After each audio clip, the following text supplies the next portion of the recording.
Good evening and welcome to Express News with me, Deepika, your daily half-an-hour window that brings you 100 news and updates from the country and the world in 30 minutes. Let's begin. Prime Minister Narendra Modi has posted on social media platform about his telephonic conversation with Israeli Prime Minister Netanyahu on Wednesday, in which he conveyed New Year greetings and discussed about strengthening India-Israel ties and fighting terrorism with determination. Prime Minister Modi hailed the ICGS Samudra Pratap's commissioning, that is India's first indigenous pollution control vessel, boosting self-reliance, security and sustainability. External Affairs Minister Dr. S. Jaishankar, during his 6-day visit to France and Luxembourg, interacted with the members of Indian community, where he underlined the significant deepening of partnership with Luxembourg across political, business and technological domains. External Affairs Minister Dr. Jaishankar also had an interaction with Luxembourg's Deputy Prime Minister and Minister for Foreign Affairs, Javier Bettel, covering the bilateral cooperation and global situation. Both the leaders specifically discussed finance, investments, digital, AI, space and talent mobility, as well as continued deepening of India-EU ties. External Affairs Minister Dr. S. Jaishankar also met Grand Duke of Luxembourg and conveyed the warm greetings of President Draupadi Murmu. Dr. S. Jaishankar appreciated his positive sentiments for India and for the deepening bilateral partnership. During a press conference in Luxembourg, External Affairs Minister termed India's relationship with Pakistan an exception due to Islamabad's long-standing and open support for terrorism. Union Commerce and Industry Minister Piyush Goyal is set to visit Brussels from the 8th till the 9th of January. He will hold a meeting of European Union Commissioner Maro Sefcovic for decisive push to conclude India-EU FTA negotiations. The Election Commission of India's 3-day international conference will begin from January the 21st to 23rd of January in New Delhi. It will focus on technological innovations in democracy and election management. The India International Conference on Democracy and Electoral Management Director General Rakesh Kumar Verma has announced that January conference will discuss artificial intelligence tools' role in electoral processes in detail. The Indian Railways electrified over 99.2% of its 70,000 kilometers broad gauge network by November 2025, with solar capacity surging to 900 megawatts. Indian Space Research Organisation has announced PSLV C-62 mission launch on the 12th of January at 10:17 am IST from Sriharikota, carrying primary hyperspectral Earth observation satellite EOS N1 Anvesha and 18 co-passengers. International Big Cat Alliance posted on social media platform X, urging all to join panel on big cat recovery and conservation standards at International Research and Action on Landscape Ecology 2026 conference at Periyar Reserve next month. Archaeological Survey of India has on Wednesday announced the integration of ticketing for over 170 monuments and museums, an open network for digital commerce, enabling bookings via multiple apps like Highway Delight.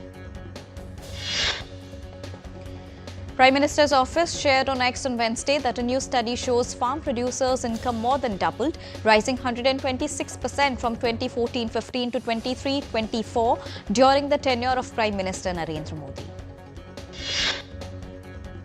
PMO also shared that the Department of Economic Affairs has unveiled a 17 lakh crore rupees 3-year PPP pipeline with 852 projects to accelerate India's infrastructure via private sector involvement.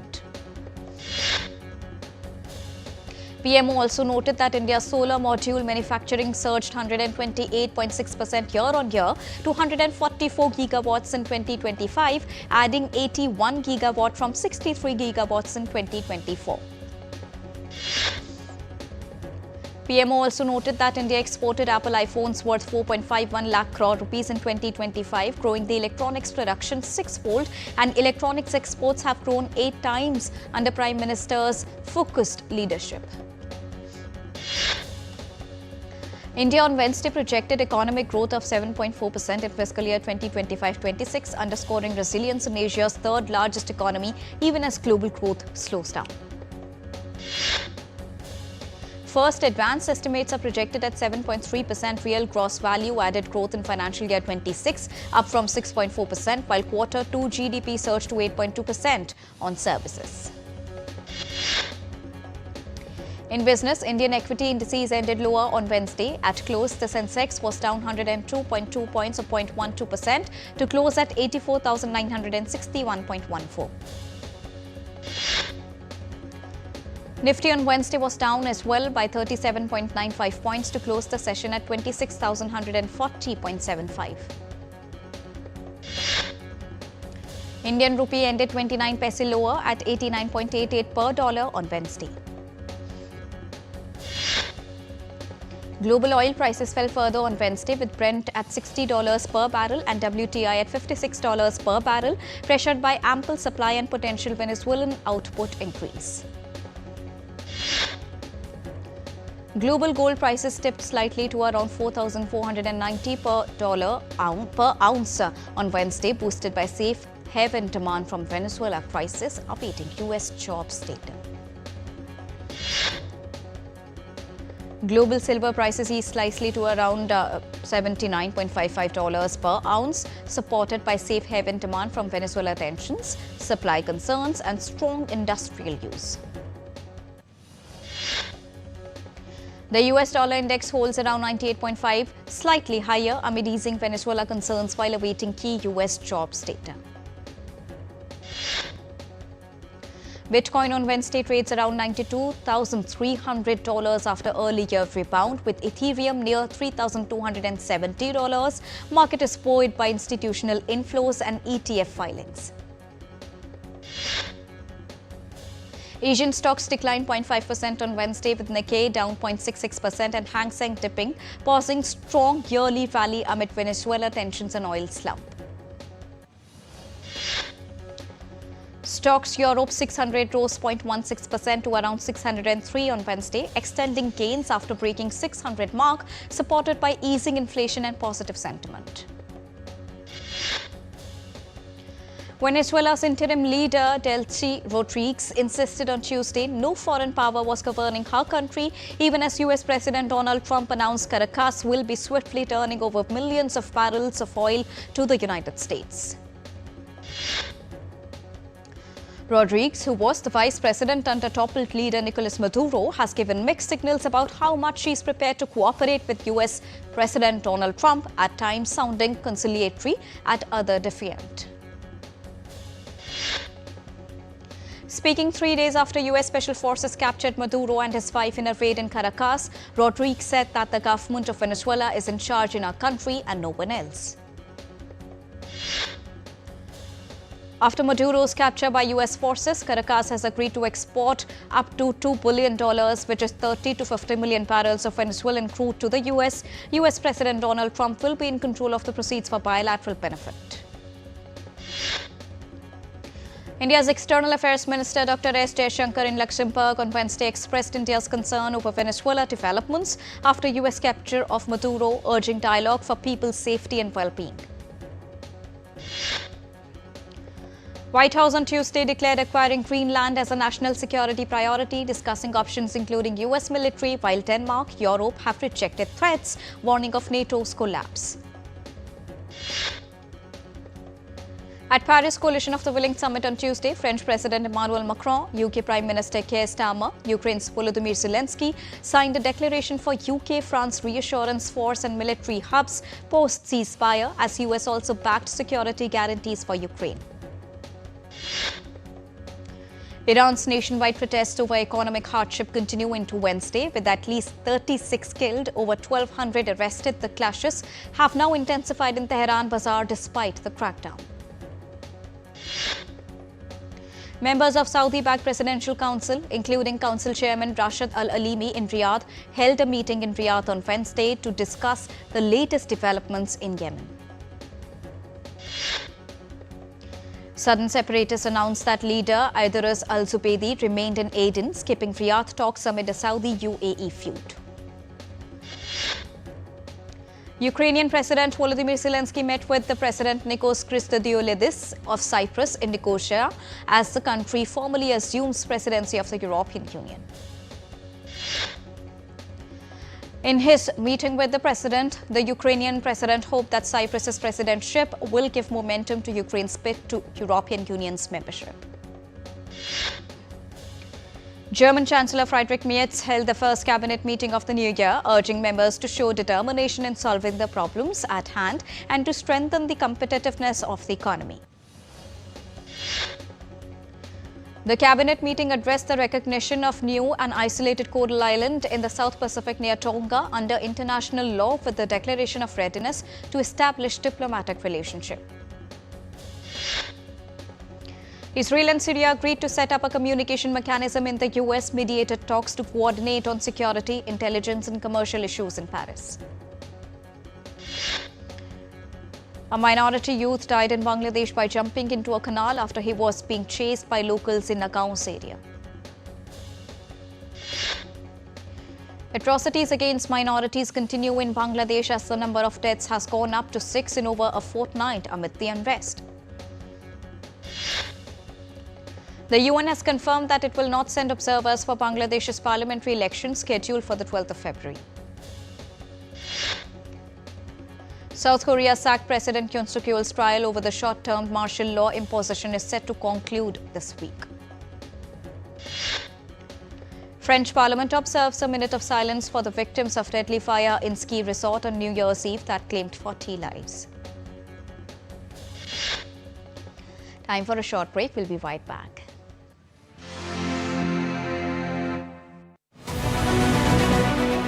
This week on Defence Dynamics, India is reshaping its military structure with Bhaira formations.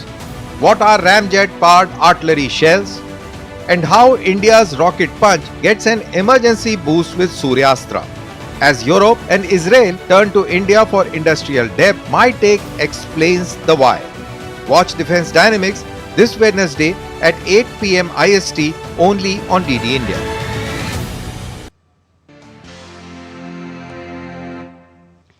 Welcome back. Let's continue. IMD forecast dense to very dense fog over North India. Orange alert have been issued for Delhi, Punjab, Haryana, Chandigarh, UP and East Rajasthan. The Indian Met Department has also predicted cold wave conditions over Chhattisgarh, Jharkhand and Vidarbha. Kashmir is experiencing severe cold with weather forecast of light rain or snowfall in higher reaches and near zero visibility caused by dense fog over the next few days. Southern states such as Tamil Nadu and Kerala may witness spells of rain accompanied by thunderstorms with isolated heavy rainfall possible in some of the areas. Heavy snowfall swept across Europe, bringing widespread disruption in Germany. Temperatures plunged well below -10 degrees Celsius. In Britain, the Meteorological Department reported winter weather hazards could continue throughout the week for most of the country. Temperatures fell below -12.5 degrees Celsius.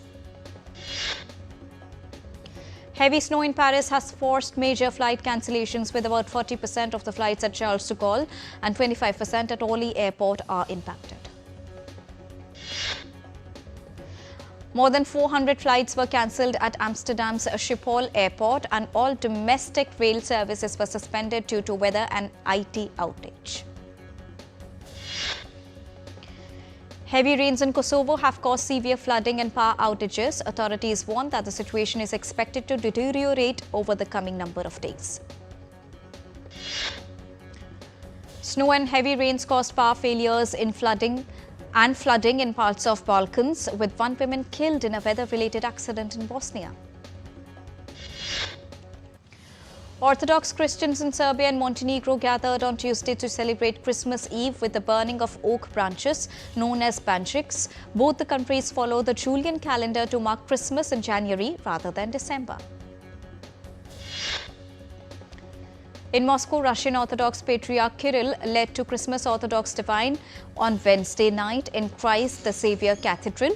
Orthodox Christians celebrate the holiday on the night of January the 7th. In Bethlehem, the Greek Orthodox Patriarch of Jerusalem, Theophilus III, arrived at the West Bank city to celebrate Orthodox Christmas on Tuesday. Bolivian Catholics marked the Feast of Epiphany on Tuesday by bringing baby Jesus figurines to churches in La Paz for a traditional blessing.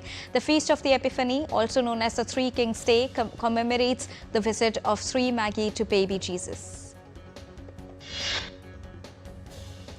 Pope Leo XIV is hosting cardinals from around the world in the Vatican for 2 days after calls for a more collegial governance of the Catholic Church.